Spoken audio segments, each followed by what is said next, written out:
You're listening to BoomBox Weekly. What's up, y'all? You already know what it is. We are here with another episode of BoomBox Weekly, and we have the beautiful actress Reyna Love here today. I'm Gentel, Sharrie. Omar Cook, you already know what time it is. Another episode of BoomBox Weekly. Thank you for joining us. We got a celebrity on the show today, Miss Reyna Love. You may know her from Secret Society, both 1 and 2.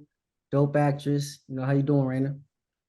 I'm doing good. Let's not forget to mention I'm on BoomBox, so I'm excited. BoomBox Weekly. I'm doing great. I made it. You made it in life when you make it on BoomBox, so it's lit. I'm here. No doubt, no doubt. You already know what time it is. BoomBox is lit. You feel me? We got lit Yes. people. You know what I'm saying? My girl Gentel. You already know what time it is. Yes, Hey, I don't yes. even know if the podcast is video or just audio, but Gentel is an African beautiful goddess. Like she's a black melanin queen. I don't know if you guys can see all this love, but I just had to throw that out there. So let's go. Now, Reyna, she's the one to be talking because she is beautiful over there. She over here glowing. Yes. Straight from Miami. Straight from Miami. Thank you. Yeah, so Reyna, my bad. Go ahead. Oh, no, I was going to say, because, you were in Secret Society, movie 1 and 2. You worked with Vivica A. Fox, Jeremy Meeks, Bobby Lights, Black China. How was it working in that atmosphere with nothing but like the top celebrities? Well, first and foremost, it was such a huge blessing for it to be my first movie role, and for it to be a lead role was such an honor.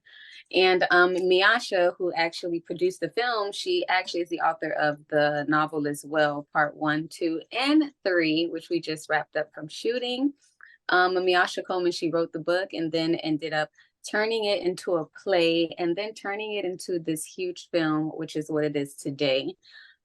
So we're super excited about that. And then working with a variety of different people from all over was super exciting. And working with the legend Vivica Fox, I love her so much. I've loved her growing up, watching her on TV, and just wanting to portray some of the roles and the characters that she did, even though I knew it really wasn't her, but she executed every role that she did. I was like, yeah, I gotta do something. I want to be that. I want to be that. So to be able to grow up and actually not just meet her, but work with her was such a huge honor.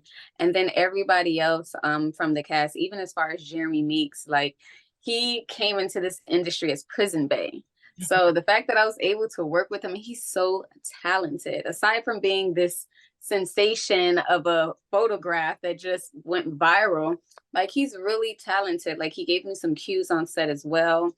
And then we also had Snoop, and we had Trey Chaney from The Wire. He was on there as well.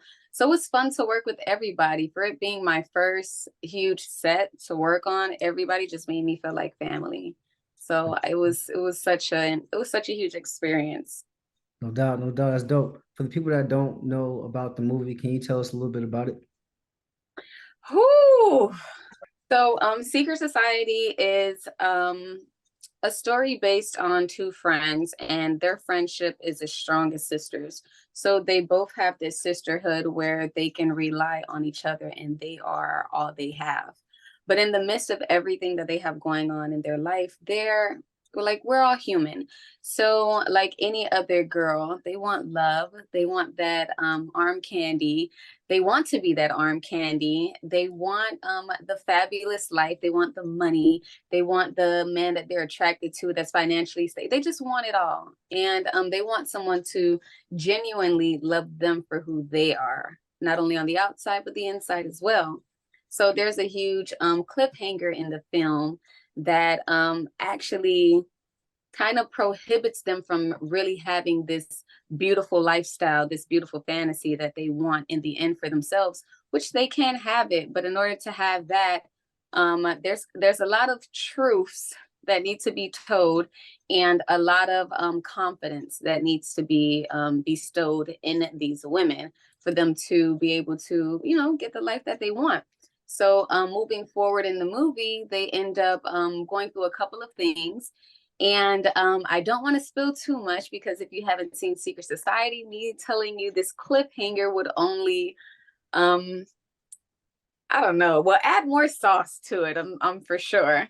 But yeah, so they're like go-getters, and it's just this one secret that's just holding them back. And that one secret is definitely the cliffhanger of the whole film, the edge of the seat. It's really huge. It's a secret that definitely the viewers and the supporters of the film craved part two so much, to the point where we're here. We just finished wrapping up for part three, and it's on the way with many more new faces as well. Okay, because I was gonna ask, is there gonna be a part three? Okay, you heard it here first.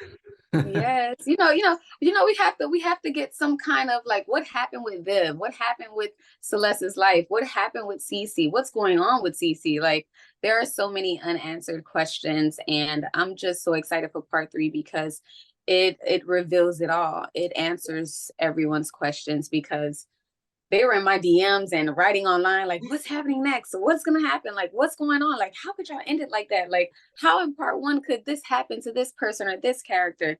So I love the fact that Miasha stayed true to her supporters and gave them exactly what they were asking of her. And then also, when it comes to Secret Society, I have to give it to Miasha Coleman, because she did her research when it came to the topic of the LGBTQ community. And she also made sure that we felt like we were family, and that everybody was comfortable on set working with it, each other.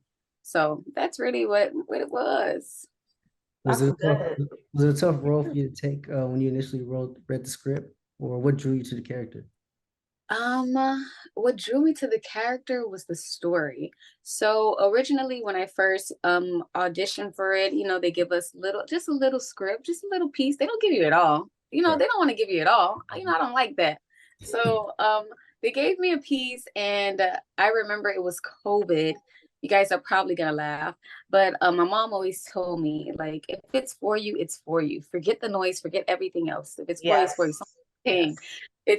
It's in Miami, so Miami's kind of bipolar. So it was a storm outside, like a hurricane. We're in the middle of COVID. There's no studios open to audition for me to have a clear white background, and it was just so much going on. I had the dog fighting with itself in the house because you couldn't let him outside because of the storm. The kids are making noise. It was just so much drama. So I went in the garage. I went in my garage, and my garage has like boxes of just things. There's an empty fish tank there. There's like a big bear. There's just things there. There's just, I call it distractions. There's distractions behind me. So I end up just auditioning, and I submitted it. And after I read that little piece, I was like, oh my God, what's gonna happen next? Well, why is, like, I'm always that person. I need to know. I have to know. So I asked her, and she's like, oh, no worries. We actually want you to audition again. So I got a bit weary, because I'm like, oh, maybe they didn't like me. And then she was like, but no worries. It's not that we don't. It's that, I understood where she was coming from, because with that role, her being Celeste being the lead role, you need to find the perfect person that's going to step into that character's shoes to be able to express what the character is going to what's going through, so that way the viewers can be able to sympathize with Celeste. So that's really what it was. So after I auditioned, I'm like, yo, is this a book? And she said, yeah. Literally right after I did the second audition, I went and ordered the book, because I just wanted to know more. I wanted to know what was going to happen next and what the heck was going on, because it was very juicy. She gave me an emotional script to deliver during my audition. So it kind of touched me a bit. So I wanted to know, why was my character in that state? So that's what mainly drew me to it. And then I was really shocked when I kind of read it all, and I was like, oh, okay, so I have to step into this character's shoes. So I was like, oh, so I have to step into this character's shoes. And then the noise started getting to me, like, what are people going to say about me stepping into this character's shoes? Or what if they say, well, why isn't this kind of person playing this character? Why isn't this kind of person playing this role? This person can sympathize with in this character's shoes more. Like, why? And then what I think people don't tend to understand is, you don't necessarily hire a doctor to play a doctor. You don't necessarily hire a real chef that works in LA for the Kardashians or something to play a chef in a movie. You're hiring an actor, and the actor is supposed to portray that chef. So I feel like with our roles and bringing the characters to life, I felt like we executed it. I felt like Miyasha's team executed the casting. We executed the fashions because Secret Society is based off of not only the story, which is just a groundbreaking story, especially in this day and age, but the fashions, like we brought it. Like everyone was wearing the outfits, repeating them. They were making knockoffs of some of the looks that we wore. They were tweeting, the looks were going viral. So it was definitely a huge fashion statement there. But the story, man, the story was just so she really shed light on such a sensitive topic, opening everyone's eyes and hearts. So hopefully that'll get, people to, want to watch and see what's going on, because it's definitely an eye opener. Conversation should be had in a household for those that are in those, those shoes or in situations like that. That's good. So how did you get into the entertainment industry? Have you always been wanting to act, or did you start somewhere else and acting came along? Since I was younger, I always wanted to act. My mom always had me doing different things. So she was like this community activist. So she always did things with the kids in the inner city. So she would have programs after school, like take some of the kids out of the inner city and show them other things that our community necessarily didn't show us, like tennis. Like we didn't know about tennis in our, like we would call it our hood. Like growing up, we didn't really know about tennis in our hood. We didn't know about golf in our hood. There wasn't field trips where they were saying, hey, we're gonna go to Dural's Golf Center and we're gonna learn how to do golf, or we're gonna learn how to do tennis, or whatever it can be. Because I feel like now that I'm older, I understand where my mom is coming from. Like it's not only sports or music, like there's so much other, even with being an actress, with me going to schools and talking to some of the kids that I was in their shoes before. So these are things that I wanted to know. So even with going to the schools and talking to the other students, it's like I don't talk to them like a regular adult would. Like I would talk to them like I'm their sister, like, knocking that education in their head. Like this isn't the only way. Like me being in my field, being an actress, yes, I get the kudos and I get the flowers and all this other good stuff. But do you know what puts me in this position, what makes me look so good? It's not just me and my talent, it's the team around me. It's the videographer, it's the boom, it's the audio, it's the managers, it's the agents, it's the PRs, it takes a whole team and a whole village. So you don't only have to, always feel like, oh, well, this is where everybody's going. No, if you go where you're going, there's go there as well. So my mom never boxed me in. So with acting, when I was younger, she put me in Sesame Street. So she had me doing a little golf here, a little tennis. If I didn't like that, she was like, okay, I got to wing her from that. But she never boxed me, and I've always loved her for that, because in the midst of that, I've always said I tried it. At least I tried it, and I found my passion in the midst of it all. Yeah, and it's good that you found your passion and able to talk to kids, because they can see a good representation of you and be like, I want to be just like Reyna Love when I grow up. And that you're talking to them like as a sister, because sometimes it's hard when people talk to you kind of like as they're trying to actually tell you how to do something. Tell you what to do. Yes, yes. So I like that, because that's what the next generation coming up after us needs. So I'm glad that you're doing that. All right, so what was your first role that you played in your career? I'd say my first solid role would be Secret Society Celess. It's a big Because role. when I was younger, I kind of just did like, I danced with Gloria Stefan, like I did music videos with the puppets and I sang, and I probably taught, you guys look very young for your age. I probably taught you your 1, 2, 3s, but I haven't really, I did like extra work and stuff like that, but Secret Society is definitely like my baby. Like Celeste is like this is her. Like, Okay, booked right out the gate. That's what I'm talking about. Let's God go. is good. God is good. Yes, all the time. Yeah, that don't happen. That's a blessing. Blessing. Yes, it is. Rising up pretty quickly for me. Got 1, 2, and 3 about to drop, and you're also starring in a new series called Secrets and Yards, a new TV series. That's Cheryl Smith for directing and writing that. I know she's gonna be watching. So me and you both actually playing this in this series. That's gonna be dope. It's gonna be a football series. I always wanted to play in a football series, you know what I'm saying? As a main character, you feel me? Me playing in this role is exciting for me. Go ahead and talk about your character and your role in this series as well. Okay, before I get into my character, so I saw a bit of a snippets of Omar and his, him and his mode, and I was like, dang, I can't wait to see this. They were posting little teasers for you guys online. So if you're not following little Cheryl, she posts all of the BTS. Make sure you guys follow her. She posted a little snippet of a locker room incident, and I was like, yo, I can't wait to see this come to life. Yeah, so make sure you guys tune in. I saw that too. It looked like some stuff was going on. I'm like, okay. I thought it was real at first. I'm like, wait. Right? It was getting a little intense. I was like, wait, what? Yes. What are you fighting over? What's going on? Minorities, you know what I'm saying? Yeah, and I find it weird too, because what people don't understand as actors, like when we're working, they feel like sometimes we know like exactly how it's gonna look like or how it's gonna, but no, we're not on set 24/7. So when I wasn't on set, when they were shooting that scene, I was like, oh my God, I wish I was there. I wanted to see what was gonna happen. But I'm excited about that.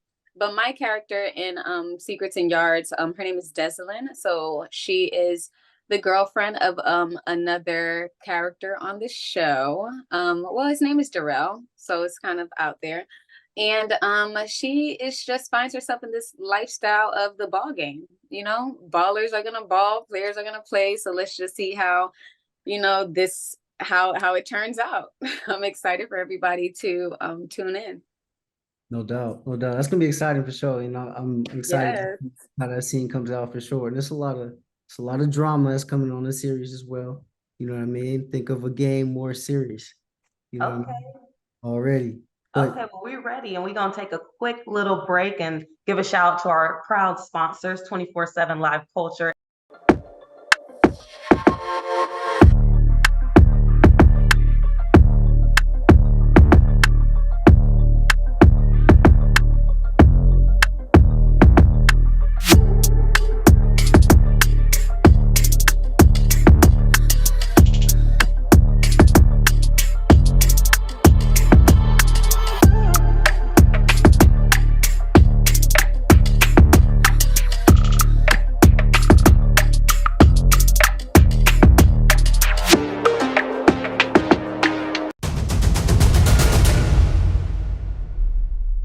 Okay, 24/7 Live Culture. Yes. We're going to have an article on you too when this comes out. So we're going to tap in with you on that. Yes. Send it to me. What would you say, in your, it hasn't been a long career, obviously, being on TV. What would you say is your like biggest challenge that you've had to overcome within this short time? The biggest challenge, I can say, aside from acting, I've been modeling since I was 7, and that's been my main income. And I'd say that has been a bit of a battle, because I think people just see, and I hate to say it sometimes, but I think people just see like, oh my gosh, she's pretty, she's doing okay, she's a model. Like, oh my gosh, but in that model world, like there is really, they have this version of beauty in their minds.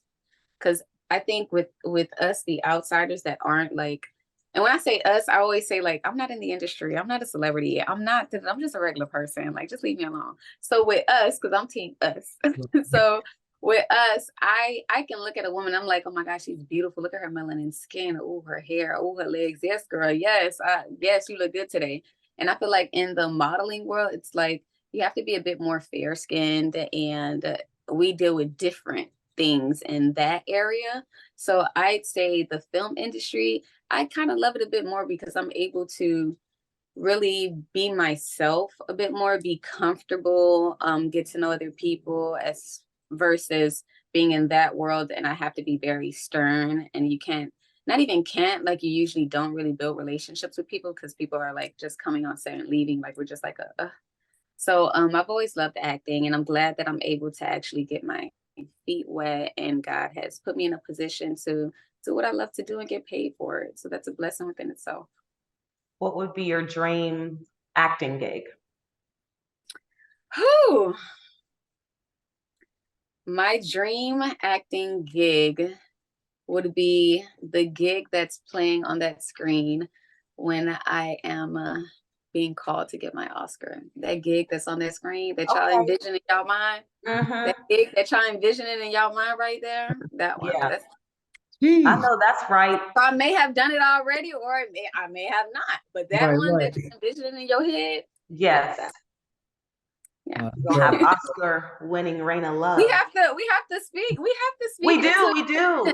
Omar too. Let's go. Like we have to. It's ours. It's ours. Why not? Yeah, you already know what Why time it is. not? It's for us and it's coming. You know what I'm It's saying? coming. Going. You know what I mean? Yeah. What would you, I know there's a lot of people that look up to you, especially, probably younger actors and whatnot. What would you say is like some inspiration that you can give for somebody that's aspiring? I know it sounds cliche, but I agree with it when everyone says don't give up, just keep going. I've built my castle with every stone thrown at me. I use what hurts me to grow. So when I execute some of the scenes where I'm crying, that is the way that I release some of those emotions. Because I think sometimes as human, we're scared to express our feelings. And in this generation, sometimes we have to keep them in because we can't trust everybody. It ain't like what it used to be back in the days. Yeah. You have to give everyone your representative, and it sucks sometimes, but it is what it is. So being able to have a job where I can just let it all go when I'm stepping into a character's shoes, it feels good sometimes. It feels good being able to get paid to be that crazy girl, or get paid to put a red big nose on your face because you're playing a clown. Like, just to be able to step out of your regular norm has always been a blessing for me. I have fun doing what I do and I'm happy doing it. So Yeah, I definitely think it's a dope career for us to be playing make believe almost, you know what I'm saying, with these roles. And growing up, we watched these movies and TV series, and these people looked like icons to us, you know what I mean? And be able to work next to them or to see yourself on a TV screen, it's almost surreal. And like you say, people will think of you as like bigger than what you think you are, you know what I'm saying? Like celebrity wise, and whole time you're just like, damn, I'm just a normal person. yeah, You know what I 9 to mean? 5, working. Absolutely. Yeah. Where do you get like your inspiration from outside of movies? Like, do you have any favorite actresses? Do you have any favorite movies that you like? I'm a cornball. And when I mean cornball, like I like movies like Sweeney Todd, Titanic, Twilight. Like I am such a huge cornball. I like Medea films. Like I'm a romance kind of person. Um, and then I like shows. I like TV shows. Like when I really have like an off day, like I would binge watch a show like maybe You or Queen Charlotte, or some of the little hit shows on Netflix and Hulu. Do you have a show that you want to play on, like that you're just like a dream Ooh, part? put me on the spot. A show that I would want to play. Something that I see myself playing on. Um, I'd say I would love to do like if I were to choose like a show I'd be on, it would be something like Martin. Like I would play like not Gina but Pam. I will play Pam. I will be that funny friend that just brings it on, but she's loyal to, her best friend, her sister, but yet she always has that love-hate relationship with her friend's dude. I think that was a dope character. They always cracked on each other. I love that. Yeah, you want to talk some shit. Yeah, I wanna give it a little sauce, Everybody loves Pam. So yeah, I see definitely like comedy would be something I'd be happy about because I'm naturally a person that likes good vibes and good laughs. So for me, the laughs would probably be really natural on set while shooting. No. Now, do you have any other special hobbies that you like to do? I know you do acting. You said you also you're working too. Do you like to do anything to just like free your mind of the work world? Um, See, a lot of people don't know this, but I'm an outdoorsy kind of person. I'm a big kid at heart. So I do I like riding horses. I like going to farms and feeding animals. I like planting trees. I like going kayaking, right? Like bike riding, mountain bike riding, um, hiking. Like now this ain't an everyday, every weekend kind of thing, but this is I was gonna say you are active for real with Mother no, Nature. I love my bed. Listen, I love my bed. But yeah, like I like to live. I like to create Yeah. memories. I've always told myself that girl, get up, because you don't want to be 100 years old regretting that you literally one day in a bed can fly by so fast and turn into 3 days in bed and you don't even know it. So Yeah. I push myself every morning. And aside from that, like I have kids, so I don't even have a choice to just be like, okay, this is me. This is life. Like, no, but I love it though. I absolutely love it. My phone keeps ringing. But I absolutely love it because it pushes me to do more and to be better. So Is it, would you're acting out of Miami right now. Obviously, like, the bigger film areas are Los Angeles and Atlanta. Do you find it harder to find roles out there, being that you're way out there?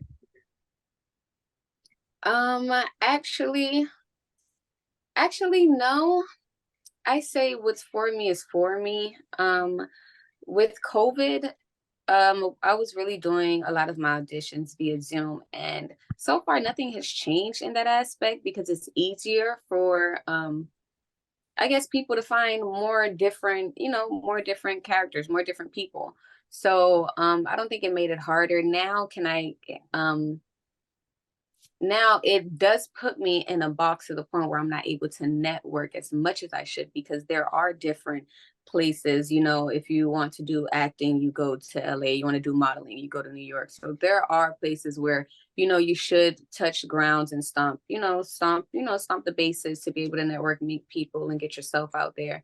But so far, I feel like with Secret Society, my talent speaks for itself, and the universe has been sending me a lot of great energy, a lot of angels, a lot of good people. I even met my bro here, Omar. So I feel like I don't worry about what other stage or level somebody else is on, because there are levels for everyone, and I'm in my purpose. I'm in my moment. I'm where I'm supposed to be at right now. Like, I'm on this dope ass podcast, excuse my French, because we're supposed to be on it right now.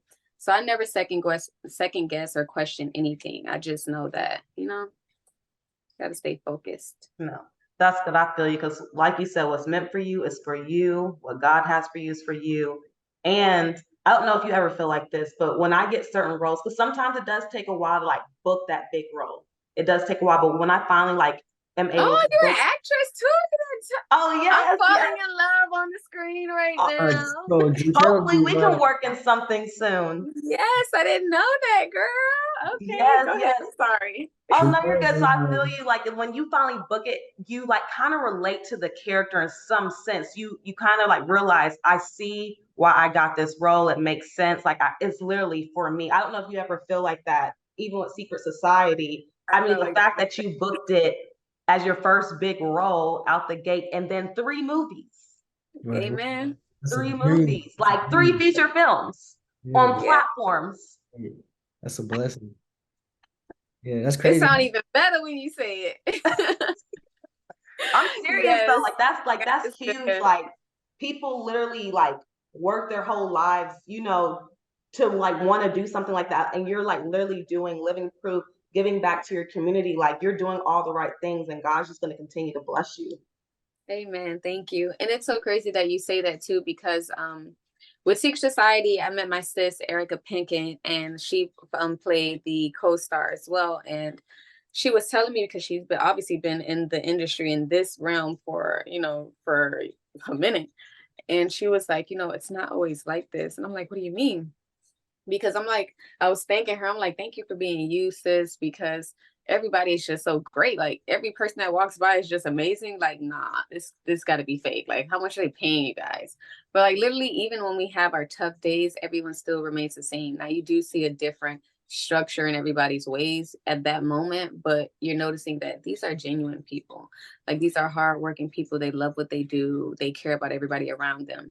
So you're put in a position to treat them like family, and then you're literally leaving a set with a whole freaking family. And that's So why y'all can make magic, because y'all are all good energy. That you need that on a set. You don't need negative Nancy's, negative Cancers. Like you need that good energy to create what you all are creating. That's why you guys have done 3 movies. yes, see, amen. So even when I was getting to know Erica more, so that way we can build this relationship, so we can actually transfer on screen, and you can see how, you know, how we actually care about each other.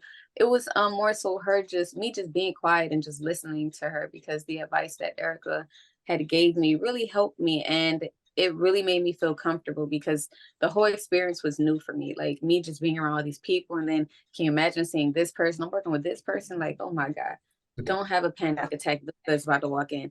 Just breathe. Don't look at her crazy. Don't say nothing crazy. If you say something crazy, so this is the conversation I'm having with myself in my head. I'm just like, breathe, Reyna. If it slip up, just laugh it off. She'll think you crazy, but at least y'all both might laugh, you know? But when I met her, it ended up turning out great. I didn't blurt anything crazy out. I didn't end up looking crazy. So it turned out to be good. So it was just a blessing. Just a blessing just to work with everybody that just ended up feeling and being family. To come back on set for part 2 and see everybody's like, hey, Jose, hey, we making movies, hey, Julio, hey, Abby. So it's like, you know, it's love. It's just love. It was a blessing. When can we expect part 3? Well, part 3, it's still in the editing phase right now. So it's still being chopped up and it's still being perfected, and, you know, adding the little sauce and the sugar and the teas. So as soon as I get word, I'm definitely going to announce it, because I am as excited as all of the supporters. No doubt. Well, we're excited too. Do you have anything else upcoming where people can follow you on social media? There's always something coming. God always has things stored in his little thing for me. So, but for right now, we're going to focus on Secret Society Part 3 that's coming out, and then also Secrets in Yards. So make sure you guys stay tuned. I would definitely keep everybody posted and updated. If you want to see Secret Society 1 and 2, it's available on Amazon Prime and also on Tubi.com. And if you would like to keep up, you can follow my social media platforms at Reyna Love 305. Basically, she's on every streaming platform available. Period. Yes. You have to list them all. You know, that's dope. Reyna Love, thank you for coming to the show. That's BoomBox Weekly. Appreciate another dope episode. You guys are family. Thank you for having me, BoomBox. Thank you. You are so great. You're listening to BoomBox Weekly.